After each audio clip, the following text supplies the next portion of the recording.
Ravi de passer ces quelques minutes d'information en votre compagnie. Mesdames et messieurs, bienvenue sur le Rural Bénin TV. Voici les titres. Les membres du Conseil départemental du système intégré des statistiques agricoles, alimentaires, nutritionnelles du littoral ont été installés. La cérémonie a eu lieu ce mardi 2 août 2022 à Cotonou. Le point dans cette édition. Les agents intervenant dans les projets, programmes et l'équipe qui assure la coordination de l'ATDA du pôle 7 ont tenu la première session 2022 du cadre de concertation des projets, programmes. Les détails dans un instant. Bonjour à toutes, bonjour à tous. Les systèmes financiers décentralisés partenaires du Fonds national de développement agricole FNDA se sont réunis au siège du consortium Alafia à Cotonou ce mercredi 27 juillet 2022 pour prendre connaissance de la nouvelle approche de financement des projets agricoles adaptés aux petits producteurs. Cette nouvelle approche vient répondre aux difficultés d'accès au financement agricole de ces derniers qui ne disposent pas souvent de garanties et avaient du mal à accéder au financement agricole. Les membres du Conseil départemental du système intégré des statistiques agricoles, alimentaires, nutritionnelles du littoral ont été installés ce mardi 2 août 2022 à Cotonou. Ceci dans le cadre d'assurer la pérennité des données statistiques après le recensement national agricole. Reportage Cédric Bakpé, Séraphin Outigandé. Je vous encourage donc et je voudrais donc déclarer au nom du préfet du département du littoral installer et les membres du conseil départemental du système intégré des statistiques agricoles, alimentaires et nutritionnelles du littoral. Je vous remercie. Ils viennent ainsi de rentrer dans la plénitude de leurs fonctions.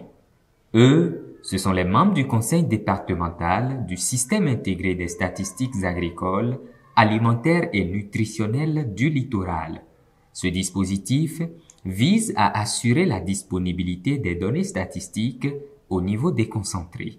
Il est indispensable d'avoir chaque année des données statistiques que nous devons mettre à jour au niveau du pays, aussi bien au niveau du pays qu'au niveau des départements, au niveau des communes. Parce que, comme vous le savez, aujourd'hui, on a plus que besoin de statistiques pour pouvoir prendre des décisions à tous les niveaux. Désignés par arrêté préfectoral, les membres de ce conseil sont issus de plusieurs structures. À la tête de ce comité départemental, il y a le préfet. Le premier vice-président, c'est le directeur départemental de développement. Après cela, il y a le président de la chambre départementale d'agriculture. Enfin, vient maintenant le rapporteur qui relève du ministère de l'Agriculture et de la Pêche. Dans les membres, il y a des personnes du ministère de la Santé, des agences, il y a ceux du cadre de vie. Conscients de la tâche qui les attend, ils sont disposés à l'exécuter avec ardeur. Nous sommes aujourd'hui honorés de connaître notre installation au niveau dans le littoral, ce qui doit nous permettre de poursuivre les actions qui ont été déjà réalisées dans le cadre du recensement et de faire la veille statistique au niveau donc du département. La mise en place de ce comité vient renforcer tout le travail qui a été abattu au cours du recensement national de l'agriculture. Les agents intervenant dans les projets, programmes et l'équipe qui assure la coordination de l'ATDA du pôle 7 ont pris part aux travaux du cadre de concertation. Ceci afin d'avoir une synergie des interventions pour la promotion des filières agricoles du pôle 7. Le point, c'est avec Cédric Bakpé. Avoir une synergie des interventions pour la promotion des filières agricoles du pôle de développement agricole 7, c'est l'objectif poursuivi par l'Agence territoriale de développement agricole du pôle 7 en réunissant ce vendredi 29 juillet 2022 à son siège les acteurs intervenant dans les projets programmes. Occasion pour ces derniers de présenter à la coordination les liens des activités inscrits dans le plan de travail annuel par rapport aux axes du plan de développement agricole du pôle 7. C'est pour implémenter la mission de la TDA qui est d'assurer la coordination des interventions des acteurs de promotion des filières dans le pôle. Coordination qui veut que nous ayons un œil sur tout ce que chacun fait afin de s'assurer de la cohérence de ce que nous faisons. Également s'assurer qu'il y a de la complémentarité dans les interventions, que ceux qui interviennent ne font pas de surplace, n'interviennent pas sur les mêmes choses à différents endroits. Nous devons suivre un certain nombre d'orientations au niveau du pays pour réaliser nos activités. Donc ce travail s'inscrit dans ce cadre, l'arrimer à tout ce qui est prévu au niveau du PDAP, où nous avons environ 5 axes au niveau desquels il faut loger toutes les activités qui sont réalisées au niveau de nos structures respectives. Communication, débats et recommandations ont été les temps forts de cette session. Ce cadre de concertation des projets et programmes a permis aux acteurs d'avoir de nouvelles orientations. Il y a eu plusieurs recommandations actuellement au niveau du cadre de concertation. C'est au niveau du projet Taïra, nous allons nous aligner sur les recommandations et continuer la collaboration avec la TDA. Également, tirer les leçons des résultats et des stratégies développées par les autres projets et programmes pour améliorer nos interventions sur le terrain. Je vais juste continuer mon travail de sensibilisation, d'exhortation des uns et des autres pour les amener à comprendre le bien fondé de ces assises-là et de pouvoir y participer non seulement à travers leur préparation avant les assises, en remplissant les différents outils qu'on leur met à disposition et à participer effectivement avec un niveau de représentativité assez important pour pouvoir permettre de débattre des difficultés qu'il y a et d'aller de l'avant.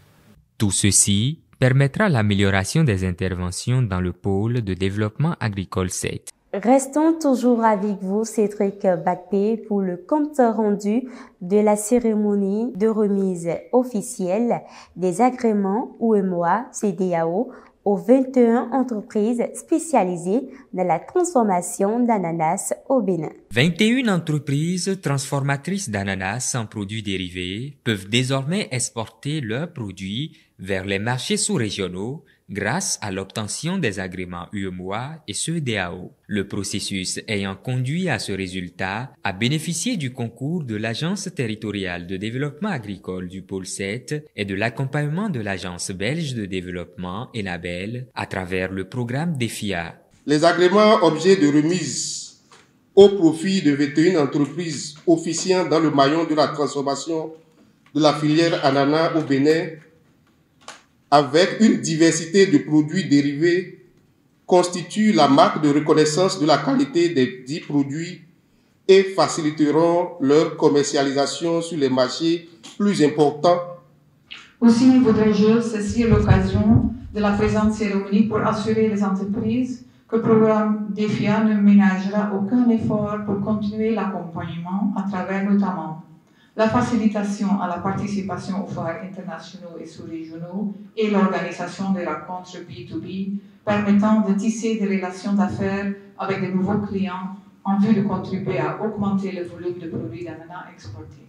Cette cérémonie de remise officielle des agréments s'est déroulée sous le regard des membres de l'Association interprofessionnelle de la filière ananas, de la Fédération nationale des transformateurs d'ananas du Bénin et des membres de la coopérative des entreprises de transformation d'ananas du Bénin. Un geste qui vise la promotion des exportations, la facilitation du commerce sous-régional et de surcroît le développement de la filière ananas au Bénin. Ce certificat vous ouvre un boulevard, mais il faut l'entretenir, il faut le conserver, préserver et aller dans la qualité. Et la qualité vient de l'innovation qui entraîne de la technologie et l'écoute du marché pour être constamment une réponse. La qualité ne manque pas, c'est vrai. Nous savons que c'est des ananas de qualité. Nous savons que nos jus d'ananas sont de qualité. mais il faudrait qu'on y mette de la confiance et que cette confiance soit réellement partagée avec les marchés internationaux. L'objectif commun de la CEDEAO et de l'UEMOA est de promouvoir la coopération régionale et l'intégration économique, conduisant à l'établissement d'une union économique en Afrique de l'Ouest. À cet effet, les deux communautés doivent au préalable réaliser consécutivement une zone de libre-échange, une union douanière et un marché commun. Même si l'obtention de ces agréments représente pour les entreprises bénéficiaires un pas franchi, il reste encore un grand défi à relever. Cette remise va permettre de booster la compétitivité des entreprises parce qu'il est important de signifier aux entreprises que leur donnant l'agrément, en fait, on leur remet le pied à l'étrier et le challenge est grand. Il faut aller maintenant à la conquête du marché régional. Ça a été un parcours de combattant parce qu'il faut des conditions de production. Et tant que vous ne respectez pas ces conditions, donc vous ne pouvez pas avoir l'agrément. Donc nous avons essayé de remplir ces conditions et c'est pour cela que nous sommes ici aujourd'hui pour avoir le parchemin. Grâce aux différents appuis du gouvernement et du programme DEFIA d'Enabel en particulier, les regards sont davantage tournés vers la filière ananas. Parlant de la filière anacarde, le président de l'interprofession de cette filière au Bénin, Herman Abiona, est allé échanger avec les acteurs des différents maillons de la filière. La première étape de ce long périple a été la visite des usines de transformation de cajou au Bénin. Ce pas vient en raison de l'inquiétude du gouvernement à apporter une plus-value à la filière anacarde à l'horizon 2025.